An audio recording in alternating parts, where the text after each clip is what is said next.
Hello guys, यो video तपाईँले चाहिँ हेर्नु भएको छ कि नै होइन, कसले हेर्नु भएको छ। म चाहिँ एक्लै कति हाँसु भनेर यो भिडियो चाहिँ आज खास गरी फेसबुकमा चाहिँ पनि राखौँ न, तपाईँहरू पनि हाँस्नुहुन्छ कि भनेर चाहिँ यो भिडियो चाहिँ मैले हाल्दैछु। ल यो भिडियो हेरौँ है, त्यसपछि को हाँस्नुहुन्छ त्यसपछि कमेन्ट गर्नु होला है त। ल दिदी यहाँ कोही अरू दाइहरू हुनुहुन्न? हुनु न त भाइ, किन के चाहिएको थियो र? कोही अरू दाइहरू हुनुहुन्छ बोलाइदिनु न। म यो किन लजाउनै पर्दैन, भन्नु न। भर्खर बिहा गरेको थिएँ।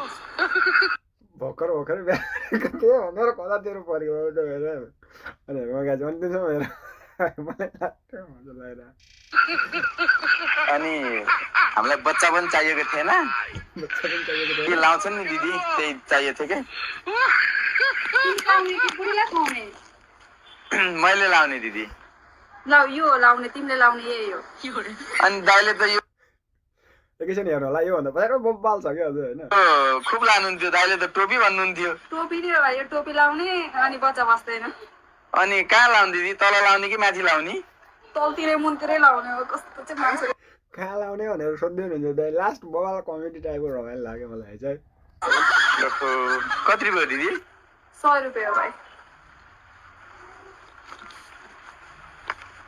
छैन भाइ, छैन नि छोड्दा अर्को दिन आएर दिने। यस्तो लजाउनु चाहिँ पर्दैन है भाइ। अहिले तिमीले लजायो भने बुढी बाबा के होला घरमा।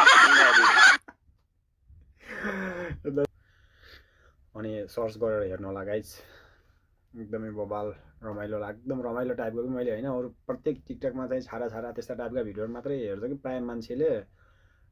तर यो दाइले चाहिँ एकदम रमाइलो रोमान्टिक टाइपको, अनि एउटा कस्तो भन्दाखेरि हिरो लाग्ने टाइपको भिडियो क्या होइन। अनि त्यो दिदीको यत्तिकै राम्रो एक्टिङ, ल एकदमै रमाइलो लाग्यो गाइज, त्यही भएर हालेको है त। तपाईँहरूले कस्तो लाग्छ कमेन्ट गर्नु होला।